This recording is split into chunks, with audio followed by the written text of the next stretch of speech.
tu as admis que tu étais un menteur, un voleur, un fornicateur, un blasphémateur. Et toi et moi, nous savons que même devant les yeux de la loi de ce pays, les voleurs vont en prison, les menteurs vont en prison.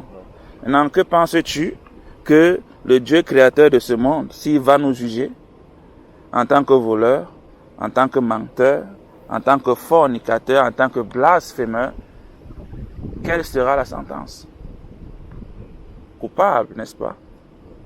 Donc moi aussi, j'étais coupable à un moment donné, sans vouloir jouer sur ta psychologie. Mais en fait, ce sentiment en fait, de culpabilité, en fait, ça vient d'où? Genre, pourquoi en fait, tu agis comme ça? C'est l'âme de Dieu qui est en nous. Parce que lorsque nous avons été créés à partir de l'argile, c'est pourquoi lorsque nous mourons, nous enterrons, ne retrouvons que des os. Parce que nous venons de la terre. Ça, c'est de la terre. Mais justement, les os, en fait, font quand même partie. Les os ne pourrissent pas, ils sont là. Les os ne vont pas pourrir. Tu sais pourquoi ils ne pourrissent pas?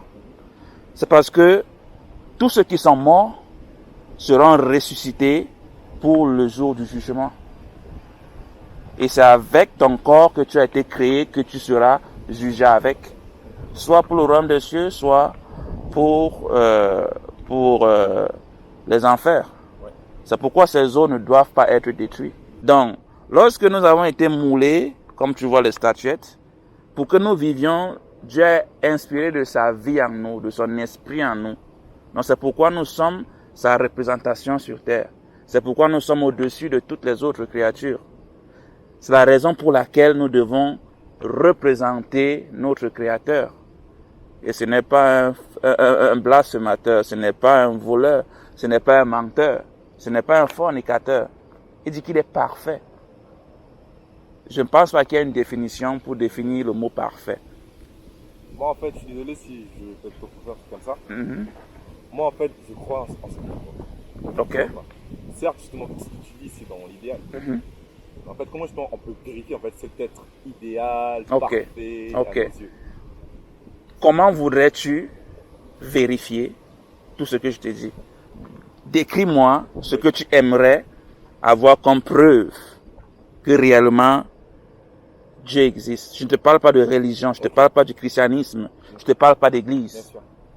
Je te parle de la vérité tangible que Dieu existe. Quelle preuve tu veux? Moi, personnellement, par exemple, des fois, je suis dans le mal, tout ça. J'aurais quand même souhaité, justement, c'est peut-être que Céleste nous vienne en aide. De quelle manière? Par exemple, justement, quand tu perds un être proche de toi, en mon famille, mon ami proche, peu importe, j'aurais quand même souhaité que, justement, voilà, Dieu, justement, réalise un truc surnaturel pour, justement, le faire revenir à la vie. D'accord? Je suis d'accord, ok. Ça, c'est tout. Même n'importe quoi. Si justement notre être il nous aime autant, alors pourquoi justement il nous laisse dans la souffrance? Là je suis né dans la religion. Non, estime un temps. Bon, un temps peut-être on va dire depuis la naissance jusqu'à peut-être 15, 17 ans. Ok. Justement voilà j'ai fait la catéchèse, tout ça, j'ai même eu mon baptême, première communion, confirmation, en tout cas j'ai vraiment eu tout ça. Tu charges plus comment? C'est pas vrai ça. Ok. Donc ça veut dire que tu as grandi dans la religion catholique, c'est ça? Catholique. Lorsque je faisais mes recherches sur, disons, l'existence de Dieu en général, et principalement sur la religion, plus précisément le catholicisme ou alors le christianisme, j'ai découvert quelque chose qui est douloureux. Ok, je vais aller droit au but.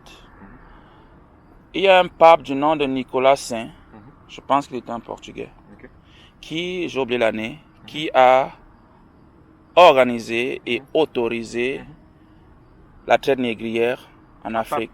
Un pape. Et les Portugais étaient, comment je peux dire là,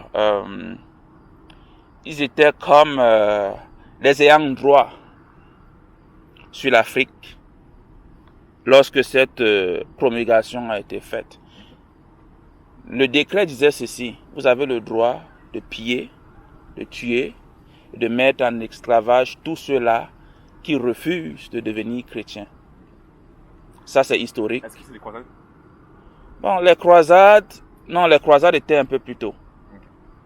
Ça, c'est peut-être aux alentours du, je dirais, 11e, 12e siècle, quelque chose comme ça. Donc, en réalisant cela, et que tu vois que ce sont les mêmes gens qui viennent te parler de Dieu, ils détiennent ton éducation, ils décident de tes leaders, ils ont l'autorité de dire qui a gagné les élections ou pas dans ton pays. Et en même temps, ils sont intouchables. Tu peux rien dire contre eux. Tu peux pas fermer leurs églises, tu peux pas les empêcher de circuler ou de ne pas circuler. Justement, en quelque sorte, moi je trouve que c'est quand même une forme de pouvoir. Parce que si justement ils nous imposent tout ça, au final, on sera quoi? On sera maintenant leur esclave. On sera super dépendant d'eux. Nous sommes esclaves, juste que les chaînes ont été retirées. Mais la meilleure manière de contrôler un homme, c'est d'être dans sa tête. Parce que quand tu es dans sa tête, tu gagnes en énergie, tu ne dépenses plus en énergie, tu ne dépenses plus en moyens, tu ne dépenses plus en énergie, tu n'es plus là pour le contrôler parce que tu es déjà dans sa tête. Donc lorsqu'il agit, il agit comme toi. Il va chercher à te ressembler. Il va imaginer un Dieu qui te ressemble. Lorsqu'il parle, il va parler comme toi. Lorsqu'il va agir, il va agir comme toi. Et lorsqu'il veut aspirer à quelque chose de bien, il va vouloir être comme toi. C'est pourquoi nous estimons qu'en venant ici, nous aurons une bonne éducation, ce qui n'est pas mauvais.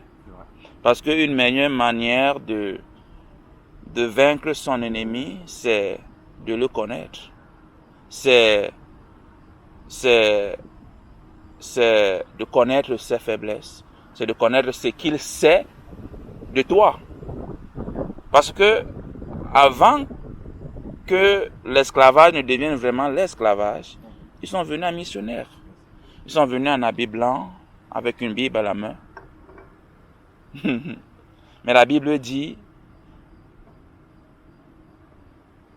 mais l'épée était dans leur cœur. L'épée était dans leur cœur. C'est ce qui est arrivé et c'est ce qui continue d'arriver. Et justement, parlant d'histoire, en fait, je trouve quand même triste. Certes, justement, je parle beaucoup d'école. En fait, moi, je pense que justement, tout ce qu'on nous apprend à l'école, c'est justement du côté des vainqueurs, on va dire. Genre, mais bien sûr. Jamais, en fait, on entend parler de l'histoire, justement, du côté des vaincus.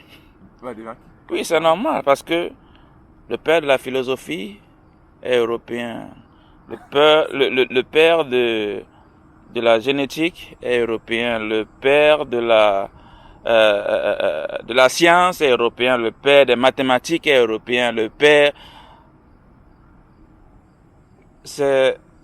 La liste est trop longue.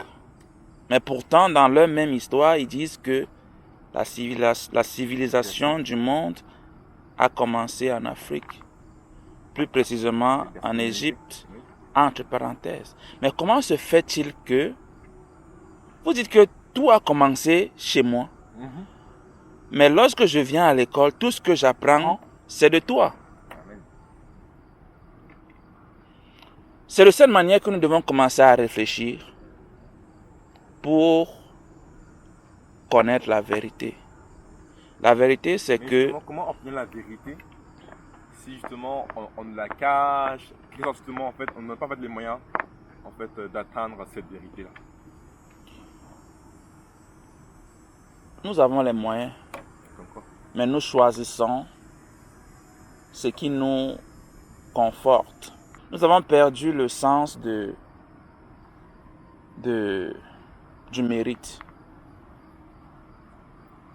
Nous avons perdu le sens de l'honneur. Nous avons perdu le sens du devoir. Du moins, c'est la plupart d'entre nous, pas tous. La Bible dit, est-ce qu'un Éthiopien peut changer sa peau? Et justement, parlant d'Éthiopien, tu sais que j'ai vécu 3 ans en Éthiopie. Oh, ok. Je me sentais vraiment étranger. Ok. Ok. Dans le sens où justement, voilà, je suis arrivé à Addis. Débat. Mhm. J'ai fait 3 ans, j'ai fait la seconde en terminale. Ok. Et justement, des fois, quand je marchais dans la rue, on m'appelait Africain. Africain. C'est amusant ça. Parce qu'en vrai, justement, dans leur histoire, ils ont été occupés, mais pas colonisés.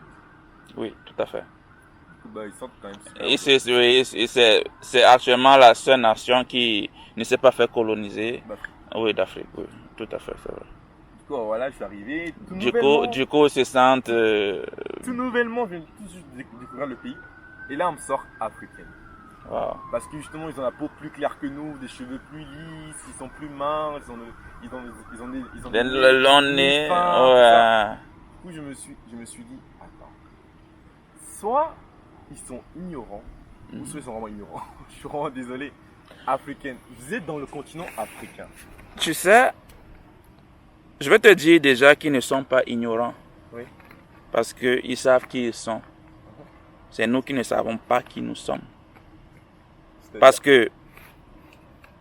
fait, quand je dis ignorant, dans le sens où justement le fait qu'ils m'appellent africain. Parce que, en fait, je suis arrivé avec ma famille là-bas, à Tchadéba. Et justement, certes, on a quand même vu qu'ils sont quand même différents de nous. Ça, il n'y a rien à dire. Déjà, ils parlent amharique, c'est leur langue. Ils ont la propre monnaie, le dir. On va dire la ville est quand même pas mal évoluée parce que justement, bah, là, il y a que les ambassades, il y a justement l'Union africaine là-bas, le siège. Ok. Il y a les Nations Unies aussi là-bas. On va dire c'est la capitale de l'Afrique. Certes, il n'y a pas de souci. Ça, franchement, je vous en dis combien. Mais justement, s'il y a toutes ces institutions là-bas, c'est-à-dire qu'en quelque part, ils sont quand même éduqués, ils savent quand même réfléchir, ils savent quand même, je sais pas, analyser, je sais pas, en tout cas avoir une culture générale. Mais justement, le fait qu'ils m'appellent africain, ils définissent comme africain parce que justement, j'ai la peau foncée. Ah bon? Ok. La peau foncée. Ok. Donc, en fait, un jour, j'ai eu à parler avec une personne locale. Pas en fait en dehors de mon école. Parce que justement, à l'école, ils savent quand même voilà, que l'Éthiopie, ils font partie de tout ça, voilà, voilà. Mais en fait, moi, je parle à la population en fait, en dehors du lycée français. En fait, je lui ai parlé avec lui et là, il me sort que oui, en fait, eux, dans leur tête, l'Africain est assimilé à la pauvreté, à la dominance, à la misère, à tout ce que tu veux, aux souffrances. Ils sont aussi surtout assimilés à la couleur noire. Donc pour eux, le fait de voir un noir, il est africain. Et il est pauvre. Et c'est pourquoi il est chez nous. Il est dominé. En fait, pour eux, vu qu'ils n'ont pas été colonisés, ils disent que oui, nous sommes un pays fier. Nous sommes justement battus contre les Italiens. Donc pour eux, franchement, leur pays, c'est l'idéal. C'est justement le symbole de la liberté. Donc pour eux, quand ils voient un noir qui se promène dans leur propre pays, pour eux c'est un soumis. Il est pauvre, il est africain, il est noir. Mais tu sais aussi quoi? En fait, justement, quand tu avances dans le centre de la ville, moi j'étais genre à Bolé, ça s'appelle Bolé justement. On va dire qu'il y a des centres commerciaux, tout ça, bref, tout ce que tu veux, c'est quand même évolué. Vu que justement, comme je te dis, il y a des ambassades, institutions nationales, tout ça, ils voient des noirs circuler en V8. Qui vivent dans des maisons, bref, dans l'opulence. Pourtant, en fait, ils font partie de la classe riche parmi les pauvres. Mais j'étais vraiment outré par tout ça. J'étais vraiment outré. Tu m'apprends beaucoup de choses là parce que je connais quand même les Éthiopiens ici. Bon, c'est vrai que j'ai pas encore vu ça. C'est vrai. Mais ça dit beaucoup. Ça dit beaucoup et je vais te dire quelque chose. La Bible est le seul livre où on peut aller et retracer toutes les nations qui vivent sur la terre. Et après le déluge, je sais que tu connais l'histoire de Noé. Il avait 3 fils. Bien sûr. Le premier était Japheth, le deuxième était Sem et le troisième était Ham. Selon la nomenclature, Ham est celui-là qui a occupé l'Afrique, le continent africain en général. Il avait 4 fils. Il y avait Mizraïm, les Égyptiens. Il y avait Pout, les Libyens, les Turcs. Il y avait Canaan, qui vivait un peu dans l'Israël actuel. Et il y avait Mizraïm, Pout. Il y avait Cush, d'où viennent les Éthiopiens. Sem, lui, il a occupé, on va dire, le Moyen-Orient, ce qu'on appelle Moyen-Orient aujourd'hui. Japheth a occupé l'Europe. Donc ça, c'est la table des nations. Nous ne sommes pas divisés en pays parce que il n'y a pas une nation qui s'appelle Canadien. Il n'y a pas une nation qui s'appelle Américain. Il n'y a pas une nation qui s'appelle Africain.